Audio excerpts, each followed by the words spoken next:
Hi everybody, it's Peter from New Edge Sharpening in Halifax again.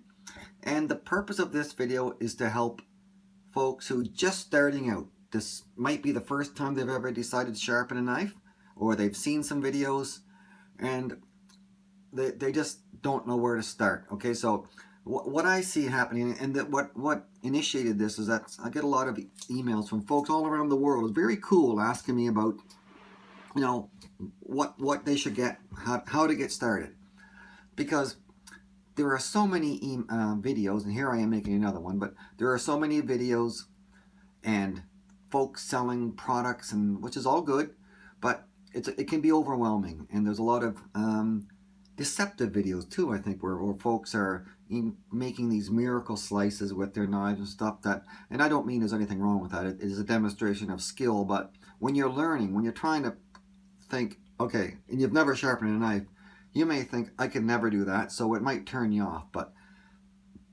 I'm telling you right now, that's not important. What's important is to stop watching the videos. You will find one that you like, watch it, read about knife sharpening. An Edge in the Kitchen, the book by Chad Ward, is an excellent book. So read, learn what you can, but you have to get started at some point. So, and you can do it. I'm going to show you how easy it is to sharpen a knife. You can do this. So, now, okay, some of the things you need, and the most basic questions, the basic setup. Now I have this very nifty, fantastic Shafton stone holder. Okay, so, but it took me, I've been sharpening for 30 years before I got anything cool. So you don't need to spend a lot. You can start your sharpening dreams and your journey with 50 bucks. So, okay, so let's just say you don't have a stone holder. You can use your imagination. All you need to do is have the stone elevated so that your knuckles are cleared. So, get a piece of wood, put it on a brick or something, put a cloth over the wood, and then put the stone on top of that. So dampen it, so it doesn't move. It has to be stable. The stone has to be stable, or it'll be distracting. So, okay, so there's that one thing. Get something to put the stone on. Now, about the stones. The perfect combination is a coarse medium fine grit. So 400, 1000, and a 5000 combination would be a great combination. But you're just getting started, and you don't want to go spend a lot of money, because you don't know if this is something you're going to like or going to continue, or you just don't have the money to do that right now. So if you're going to start with one stone, I recommend a 1000 grit stone. And I get a lot of people asking me, when I say a lot, I mean a lot of people, folks from, like I said, from South America, everywhere, asking me what grit, okay, or what brand. Don't get hung up on all the brands. Okay, I'm going to show you what brands I like. I like Nanowatt Chicera, which is basically now Nanowatt Professional. And they have, Nanowatt has a monster, fantastic stone, a Nanowatt Akamon Zen 1000. I love that. I love my Professional, and I like Shafton. Shafton makes good stones. Shafton's Pro and Shafton Glass. There's other brands out there too. Geshen from John Broyd and things. They're all great stones, but these are the ones I'm familiar with. So don't get hung up on all the brand names. As long as you don't go to the hardware store and buy yourself one of those $7 oil stones that are brown, or are gray and black. They're garbage. Okay, it's just you're going to set yourself up for failure. You do have to spend a little bit of money. Get a King 1000 stone for $30. Fine, that's all you need. Okay, so you need some water to lubricate your stone. You need a cloth, in your hand. You need an area where you can work. I have this really cool Shafton pond. I used to use just a tray to capture the water in. Okay, so you also need something to flatten your stone. So think about that. Eventually, these stones will dish in the center. So I use an Atoma 140 plate. Some people just use sandpaper, wet dry sandpaper, 320 grit. Again, you just Google that, and you'll find different ways to do it. It took me years and years to get established, and I was always experimenting, but it just takes your imagination. But I'm going to show you again how easy it is to get a dull knife sharp. You don't have to get them to the point where you can do isurge you with them. Okay, you're not going to get there. You have to manage your expectations and understand that there's a learning process that's involved. If this was easy, everybody could do it, and everyone would do it. But everybody wants to try, and I'm going to show you. Go for it, try, and don't get discouraged. Just have fun. Learn to walk away from the knife if it's not working out for you. But you'll always come back. It is really a lot of fun once you get the hang of it, and it doesn't take long to get the hang of it.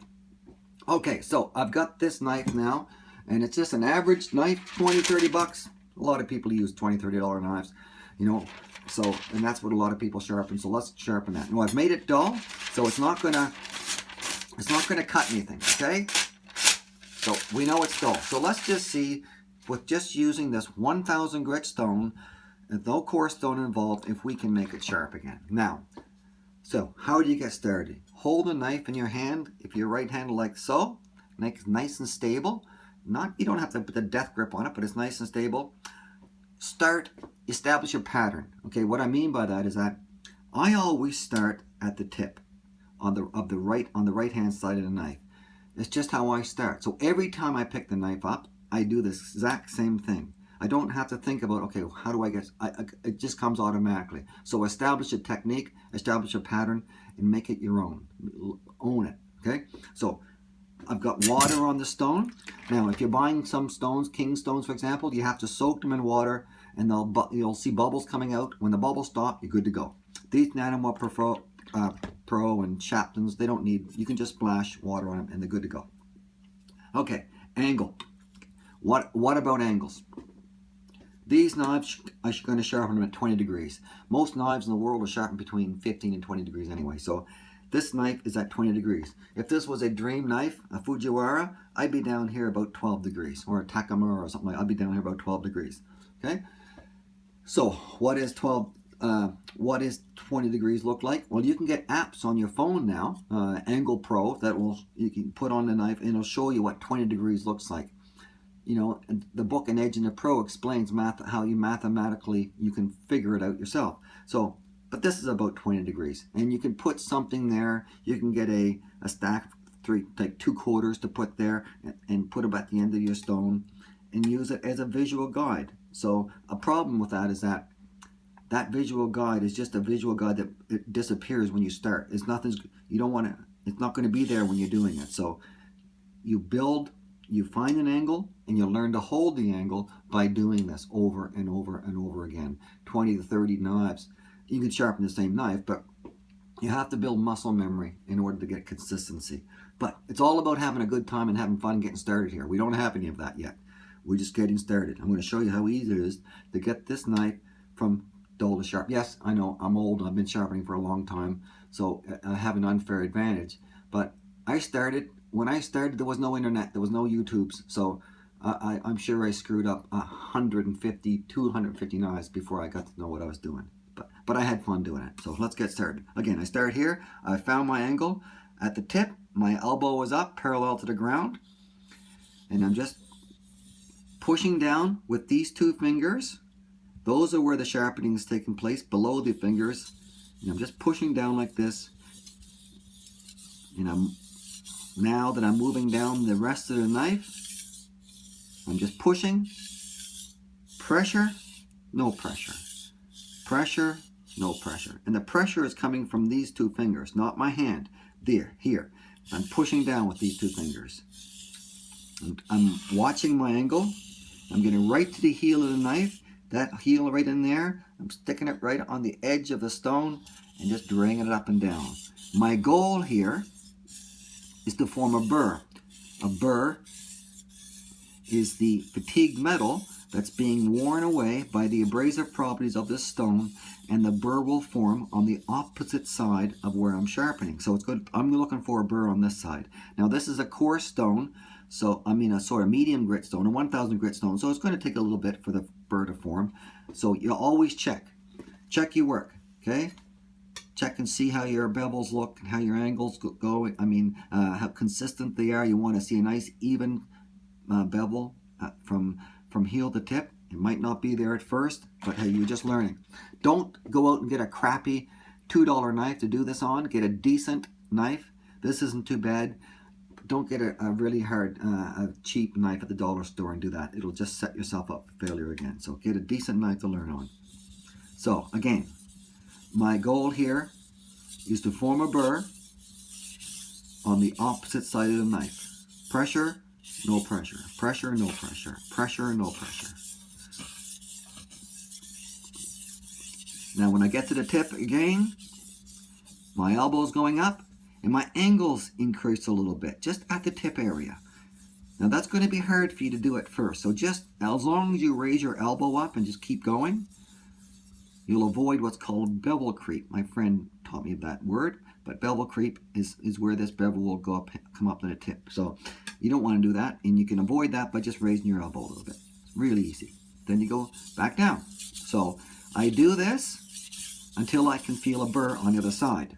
Now, if I keep doing this for 5-10 minutes and I don't feel a burr, flip the knife anyway, because you want to have an even grind. You want the edge to be in the center of the knife. If you just keep grinding on one side for 20 minutes and the other side for 2 minutes or 5 minutes, eventually the edge is going to shift over. Okay, so now I can start to feel a bit of a burr there, and that's all I want. I just want a tiny bit of a burr. I don't want a big thing. I don't want something I can hang on off the wall. And the burr is you can feel this with your thumb. It's rough. It's a rough spot, and because that's the edge, the steel that's come down this side of the knife by the power of this stone, and has pushed it over to on the other side. So let's start on the other side now. I've got a bit of a burr there. I can do this. Same thing. Now this time I start with the heel, and the knife is perpendicular to the heel here because of this bolster here. If I went like that, I wouldn't be able to get into the heel. So I go here. I found my angle of 20 degrees. It's give or take. I'm a human being, so it's not precise. It's what I think my 20 degrees is. My goal is to keep it at this angle from start to finish. Okay.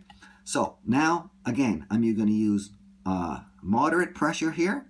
I'm pushing down pretty hard because I want to form the burr, and I'm going all the way down. Pressure, no pressure. Pressure, no pressure. Pressure, no pressure.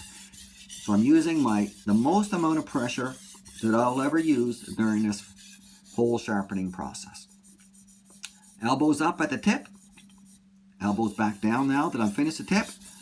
Pressure, no pressure. Now I'm pushing down pretty hard, but not so hard that it's uncomfortable. Just so because if I didn't push down at all, then there'd be no action taking place. I want this stone. It's me and the stone working together here. Okay. When I'm starting out, it's me and the stone working together to form the burr. And again, I want to feel the burr on this side of the knife. So I keep going like this. I don't feel it yet, so I just keep going. Pressure, pressure, no pressure. Pressure, no pressure. Elbow up, I'm at the tip. Elbows back down. My knife is now at this 45-degree angle. The sharpening angle is about 20 degrees. I'm doing this until I form the burr again. Elbow up, elbow down. Okay, so now I'm just dipping it in water to the side there, folks. You don't have to do that. That's just something I do. So I can feel a burr now on this side. So I'm going to put a little, this is just water I'm putting on here.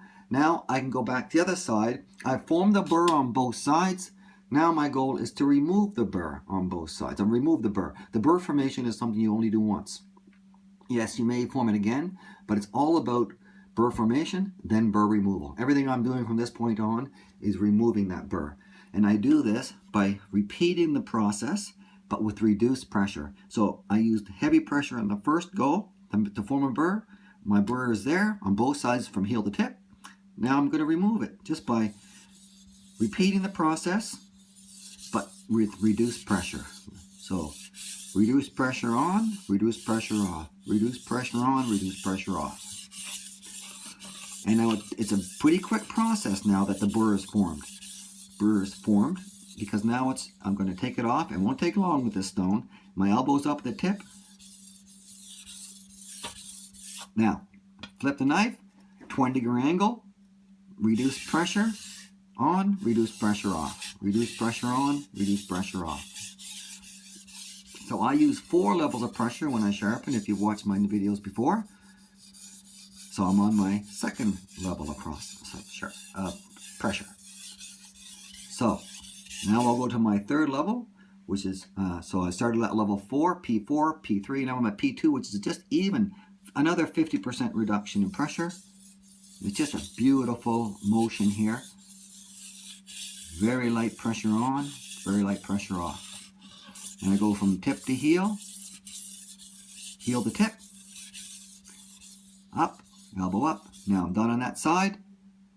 Okay, very light pressure here, heel to tip, very light pressure on, pressure off, elbow up, elbow down.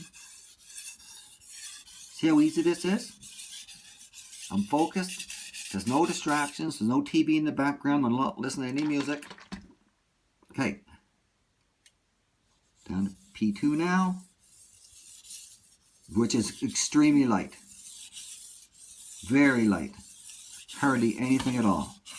It's just the stone doing the work now. Remember, my goal is to clean that edge, is to have that burr completely removed by the time I finish this.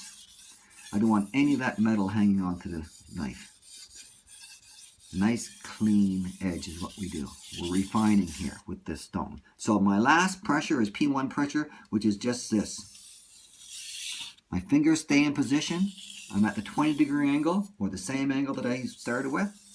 And it's just very, very light pressure here. I'm going to do this about 3 or 4 times on either side. And then we'll see if Peter Nowlin knows what he's talking about, because I'm going to try to cut that piece of paper.